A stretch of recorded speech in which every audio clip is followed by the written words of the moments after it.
Hi guys, welcome to Book Review with CN. How you doing today?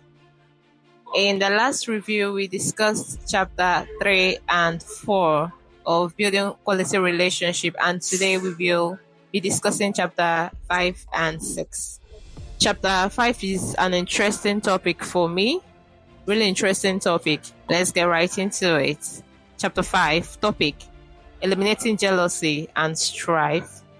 Okay, before I go on to read, I will be reading a scripture from the Bible, Proverbs 16:28, NLT version. A troublemaker plants seeds of strife.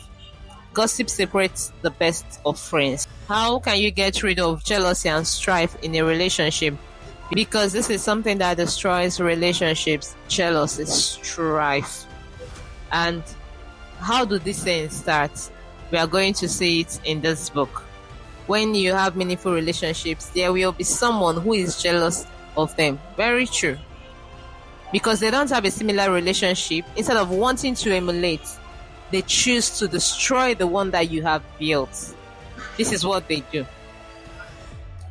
It says here that two with a strong bond is a reckoning force, and their power is 10 times greater than the power of an individual. Like when two come together, they become a reckoning force. And the world knows this, the devil knows this. That's why he fights.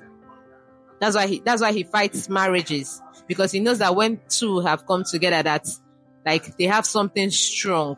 How can we eliminate jealousy? How can we eliminate strife? Number 1, don't listen to gossips. Number 2, don't gossip about the people with whom you are establishing a relationship.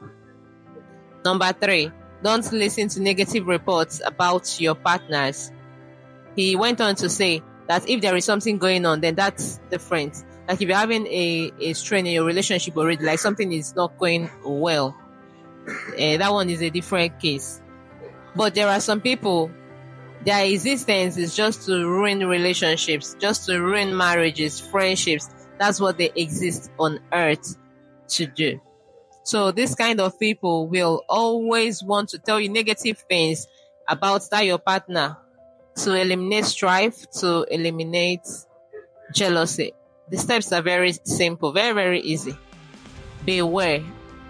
Chapter 6, also an interesting topic, dealing with offenses. The scripture here is Matthew 18:15 to 17. I'll read that for you guys.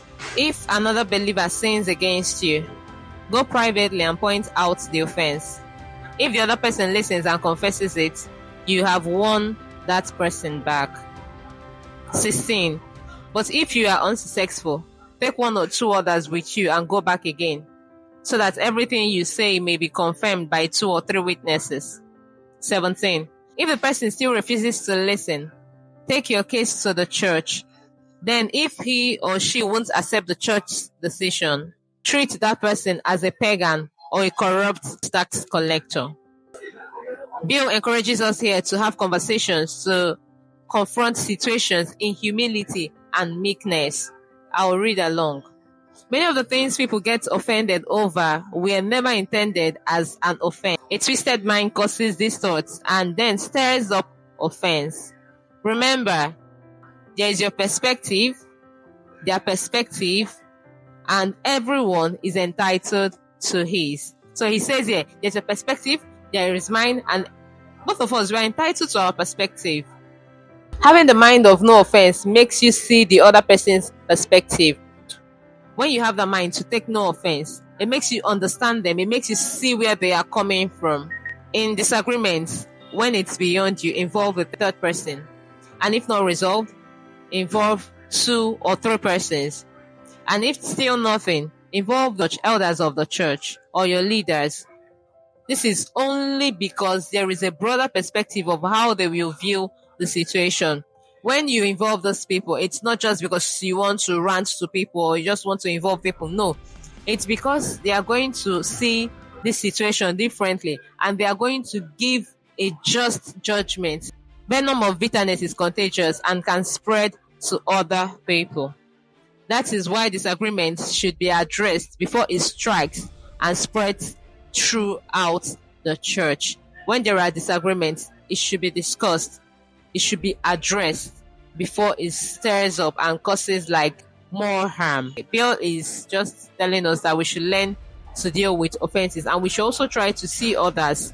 We shouldn't cloud our judgments. We shouldn't want to not be open to seeing that people can make mistakes and people have their own opinions, which may be very, very right. So when there is an issue, try to confront it in meekness, confront it in humility. This is the end of chapter 6. Hope you enjoyed today's review. Yeah. If you have questions, leave it in the comment section. If you have contributions, maybe you've read the book or from what I've said, you can still leave it in the comment section. Thank you so much, guys, for today. And don't forget to like, subscribe, and share. See you in the next review.